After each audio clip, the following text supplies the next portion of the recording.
অতএব জাকাতের সম্পত্তির মালিক আমি না, আপনি না, আমরা কেউ না।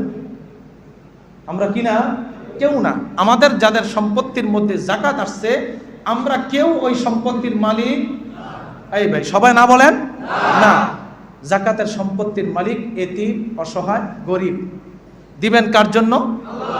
আল্লাহর সন্তুষ্টি অর্জনের জন্য বাধ্যতামূলকভাবে কি করা? আল্লাহ আমাদেরকে বোঝার তৌফিক দান করুন।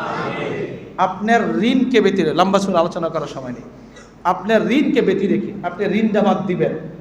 ঋণটা বাদ দিয়া 4টা জিনিসের উপর জাকাত আসে। কয়টা জিনিস? স্বর্ণ 7.5 ভরি, রূপা 52.5 ভরি, টাকা, ব্যবসায়ী পণ্য। ব্যবসায়ী পণ্য ভালো করে বোঝেন, এরপর আপনারা আমাদের কাছে আসবেন ব্যক্তিগতভাবে, আমরা বলে দিব। স্বর্ণ কয় ভরি? রূপা 52.5 ভরি, টাকা 52.5 ভরি। রূপা কিনতে যত টাকা লাগে অত টাকা আপনার কাছে আছে। আজকের বাজার মূল্য 2,500 টাকা, সাধারণ যেটা রূপা, একেবারে হাই লেভেল দেন।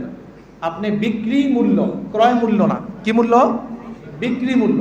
ক্রয় মূল্য 4,000 টাকার উপরে, বিক্রি মূল্য কি মূল্য ভাই? জাকাত দিতে হয় কোন? বিক্রি মূল্য না ক্রয় মূল্যের? বিক্রয় মূল্যের। আপনি যে বিক্রি করবেন এই বিক্রি মূল্য আপনাকে যত দিবে। 52.5 তোলা রূপার দাম আজকের মার্কেট অনুযায়ী বিক্রি করলে সাধারণ রূপা যেটা, ওইটার দাম হয় 1,31,250 টাকা। মনে থাকবো? বলেন। 1,31,250 টাকা। আমাদের মধ্যে কারো যদি 1,31,250 টাকা থাকে এবং সেটা হাউলাইনে হাউল হয় 1 বছর, গত বছর রমজানের এখানে জরুরি যে বিষয়টা সেটা হলো জাকাত হিসাব করার জন্য আপনি একটা দিন নির্ধারণ করতে হইব। যেমন আজকের রমজানের প্রথম রমজান, প্রত্যেক বছরের রমজানের প্রথম রমজানে আপনাকে জাকাতের হিসাব করতে হইব। বুঝাইতে পারছি? আজকে জানুয়ারি মাসে 1 জানুয়ারি 1 তারিখ, আজকে আপনি জাকাতের হিসাব করছেন, আগামী বছর জানুয়ারি মাসের 1 তারিখে আপনি হিসাব করবেন। হিসাব করে দেখবেন আপনার কাছে জাকাত দেওয়ার মতো টাকা হয়েছে কিনা। কথা বুঝাইতে পারছি?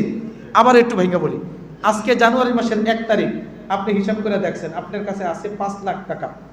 আগামী বছর জানুয়ারি মাসের 1 তারিখ আপনি হিসাব করছেন আপনার কাছে আছে 10 লাখ টাকা। বলেন তো আপনি কয় লাখ টাকার জাকাত দিবেন? 10 লাখ টাকার জাকাত দিতে হবে। ঠিক আছে? আবার ইসলাম কার উপরে চাপাই দেয় না। আজকের জানুয়ারি মাসের 1 তারিখে আপনি দেখছেন আপনার কাছে আছে 50 লাখ টাকা। আগামী বছর জানুয়ারি মাসের 1 তারিখে আপনি হিসাব করে দেখছেন আপনার কাছে আছে 2 লাখ টাকা। কয় লাখ টাকার জাকাত দিবেন? 2 লাখ টাকার।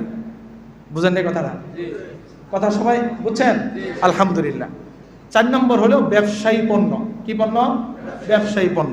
ভাই আল্লাহর হস্তে হাত ধরে বলি, পা ধরে বলি, লামসাম করে কোনো জাকাত দিয়েন না, কোনো লাভ নাই। লামসাম করে জাকাত দিয়েন না, কোনো লাভ নাই। জাকাত দিতে হইলে দেওয়ার মতো দিবেন, হিসাব করে দিবেন। এটা পূর্ব শর্ত জাকাত দেওয়া। কেমনে দিতে হবে? হিসাব করে দিতে হবে, পুঙ্খানুপুঙ্খানু হিসাব করে। এরপরে যদি কোনোটার হিসাব নাই করতে পারেন সেটা ভিন্ন জিনিস, মাফ করবেন কে?